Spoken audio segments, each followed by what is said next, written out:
Hi friends, good morning. আমি হলাম মিষ্টি। সকালবেলা মিষ্টি রোদে সকাল 8টার সময় আমার দ্বিতীয় স্থল পদ্মটা কেমন ফুটেছে আমি একটু দেখতে এলাম। আমি একটু যাব বিধাননগরে, আমার একটু দরকার আছে। বিধাননগরে গিয়েছিলাম কোনো একটা দরকারে। সেখানে একটা পার্ক ছিল, সেখান থেকে অনেক গাছ এনেছি। সেই গাছগুলো ফ্রিতে আনলাম। কি কি গাছ আনলাম দেখে নাও এক ঝলক। এটা তো আমার এরিকা গাছ, এটা ছিল আমার। আর এই যে হচ্ছে একটা মানে এরিকা গাছে গোড়াতে সব গাছ দিয়েছি, কেন বলো তো? আর প্রথমে বলি, এটা হচ্ছে ছোট টগর ফুল, বড় টগর ফুল আমার আছে, আর সেই জন্য করে এটা ছোট নিয়ে এসেছি। এটা বেশ অনেক সুন্দর সুন্দর ফুল ছোট ছোট হয়। আর এটা হচ্ছে গোলাপি কালারের একটা জবা ফুলের ডাল।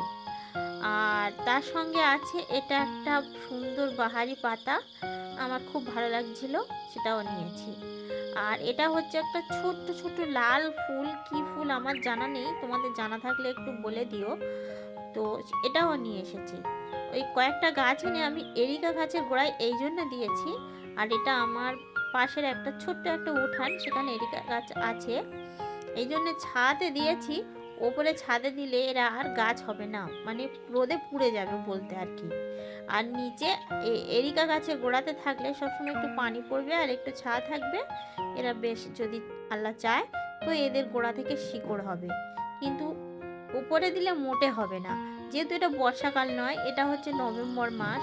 নভেম্বর মাসে বর্ষা কোথায় বলো? ওই দেয়া পানিতে যতটুকু হয়, তা আমি দেয়া পানিতে হাতের কাছে রেখেছি, যখন মনে হবে একটু দেবো। তো চলো, সন্ধ্যাবেলা বাড়িতে এসে আমি সোজা আবার ছাদে গেছি, গিয়ে দেখি ও মা, সেই স্থলপদ্মটা একদম গোলাপি হয়ে গেছে, কি সুন্দর।